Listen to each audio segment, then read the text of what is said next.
वफाकी काबीना ने 26वीं आईनी तरमीम की मंजूरी दे दी। आर्टिकल 187, आर्टिकल 191, आर्टिकल 111, आर्टिकल 175 समेत मुतअद्दिद तरामीम तजवीज़ की गई हैं। इस हवाले से आपको हम अपडेट कर रहे हैं। 26वीं आईनी तरमीम के मुसव्विदे हुकूमती मुसव्विदे की मंजूरी, आज न्यूज़ ने कॉपी हासिल कर ली। वफाकी काबीना ने 26वीं आईनी तरमीम की मंजूरी दे दी है।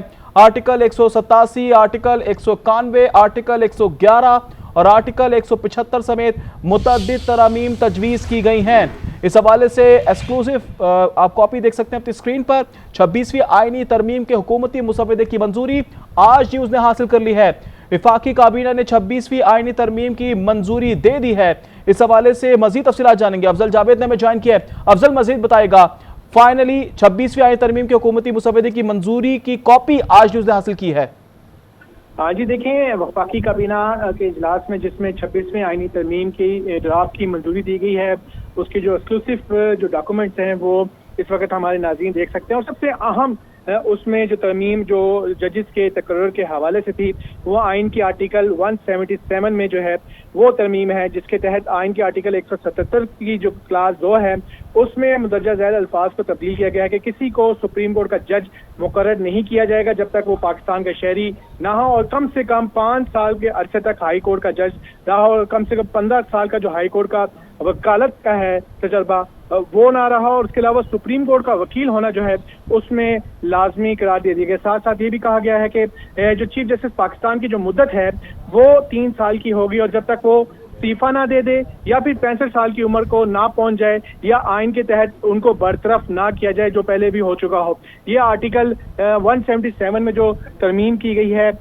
जो 26वीं आईनी तरमीम में, उसमें ये बताया गया। उसके अलावा आर्टिकल 175A में ये कहा गया है कि जो शरीयत कोर्ट के बाद हाई कोर्ट के जजों की कारकर्दगी का जायजा लेने के अल्फाज जो हैं उनमें भी तब्दीली की गई है। सुप्रीम कोर्ट के जजों की तकर्री के लिए कमीशन जो है मुख्तलिफ अफराद पर मुश्तमिल होगा।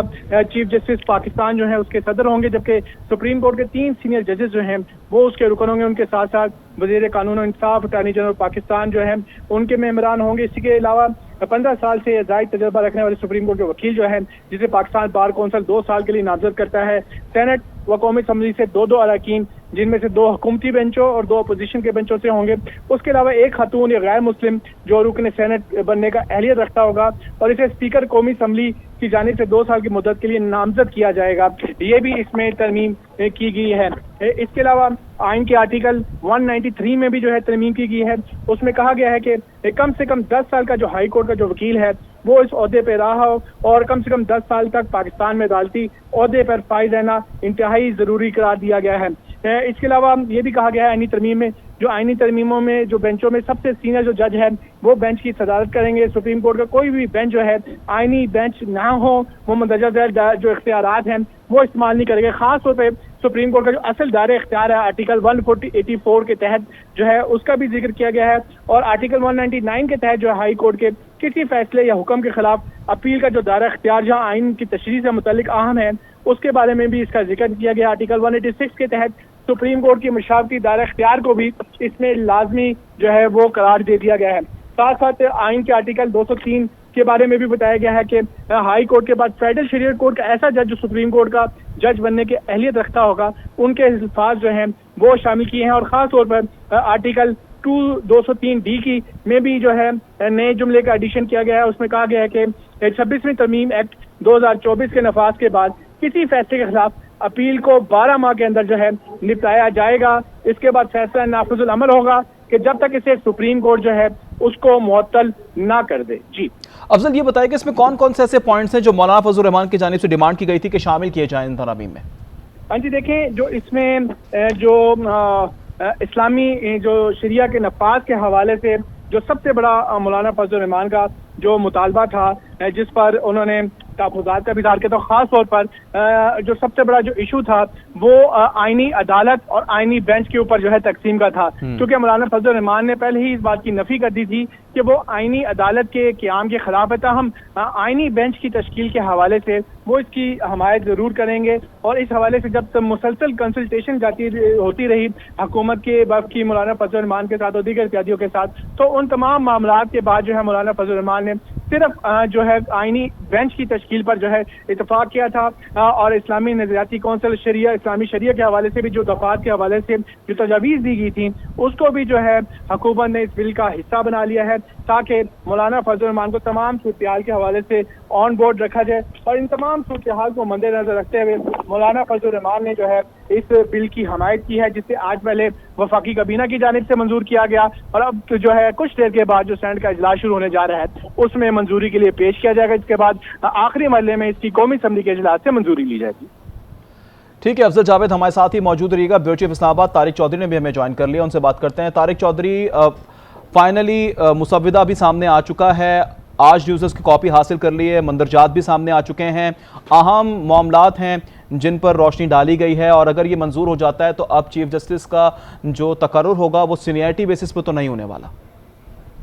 جی بالکل درست کہا آپ نے. دو باتیں اہم ہیں. ایک تو یہ ہے کہ اس بات پر اتفاق رائے ہو چکا ہے اور لارجر کنسنسس ہے, سوائے other then P T I کے باقی پارلیمنٹ میں موجود ساری جماعتوں کا اتفاق ہے. یہ تو بڑی اہم بات ہے کہ کیسا مسودہ تھوڑی دیر میں جو ہے ایوان میں جائے گا, جو کہ کیبنٹ نے اپروو کر دیا ہے اور میجر جو پولیٹیکل پلیئرز ہیں انہوں نے منظور کر دیا ہے.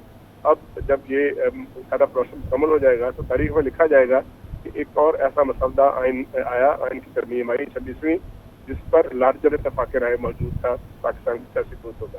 نمبر 2, جو تفصیلات سامنے آئی ہیں ان میں سے کوئی تفصیل ایسی نہیں ہے جو نئی نہ ہو. کل سے جب ایک آیا تھا مجوزہ تھا اور اس میں کیبنٹ کے سامنے جانا تھا تو اس میں یہ ساری چیزیں واضح کر دی گئی تھی. ایک تو اس میں جوڈیشل ریفارمز ہے کہ کس طرح سے سپریم کورٹ کے چیف جسٹس ہیں ان کا تقرر کیسے ہوگا. تو اس میں ڈیفینیٹلی سیاسی قوتوں کی خواہش تھی کہ ایسا فارمولہ بنایا جائے کہ اس میں تقرری کی بجائے ایک پینل آف ججز جو ہے وہ جائے پارلیمانی کمیٹی کی منظوری کے بعد, اور پھر وہ ڈیو پروسیس سے گزرتے ہوئے جس طرح آرمی چیف کا ہوتا ہے 3 سینئر ججوں کی سمری جاتی ہے اور ان میں سے ایک جو ہے ایک جو فرد ہے اس کو پھر اگلے 3 سال کے لیے آرمی چیف مقرر کیا جاتا ہے. تو خواہش یہ تھی سیاسی قوتوں کی کہ اسی طرح چیف جسٹس مقرر بھی ہو. تو اگر آج یہ بات منظور ہو جائے گی تو اس کی سب سے اہم ترین جو ڈیولپمنٹ ہوگی وہ اگلے چند دنوں میں جو نئے چیف جسٹس کا تقرر ہونا ہے, کیونکہ 25 تاریخ کو موجودہ چیف جسٹس قاضی فائز حسن صاحب نے ریٹائرڈ ہو جانا ہے, اور اس کے بعد پریورٹی کے مطابق جسٹس منصور شاہ صاحب جو آنریبل جج ہیں انہوں نے بننا ہے. لیکن اگر یہ ترمیم منظور ہو جائے گی آج اپنے پروسیس سے گزرتے ہوئے طور پر ایک پینل آئے گا, ہم یہ نہیں کہہ سکتے کہ چیف جسٹس جو ہے وہ منصور علی شاہ نہیں بنیں گے, لیکن یہ ضرور کہہ سکتے ہیں کہ وہ جو 3 سینئر موسٹ جج ہیں ان میں سے کوئی ایک جو موجود جج ہے وہ بنے گا, اور وہ جج منصور علی شاہ صاحب بھی ہو سکتے ہیں. ایک اہم بات ہے. دوسری بات یہ ہے کہ تقرری کا اس میں جوڈیشل کمیشن کی فارمیشن کا بھی تذکرہ ہے کہ جوڈیشل کمیشن کیسے بنے گا. اس سے پہلے جوڈیشل کمیشن میں وزیر قانون, اٹارنی جنرل آف پاکستان اور پاکستان بار کونسل کے نمائندے ہوتے تھے اور 3 سینئر موسٹ ججز ہوتے تھے. اب اس میں اس کی حیثیت کو چینج کیا جائے گا, پارلیمنٹرین کو نمائندگی دی جائے گی جوڈیشل کمیشن میں, اور اسی طرح جو صوبائی ججز ہوں گے, صوبائی ہائی کورٹ سے ججز ہوں گے, ان کی تقرری جو ہے وہ بھی اس طریقے سے ہوگی.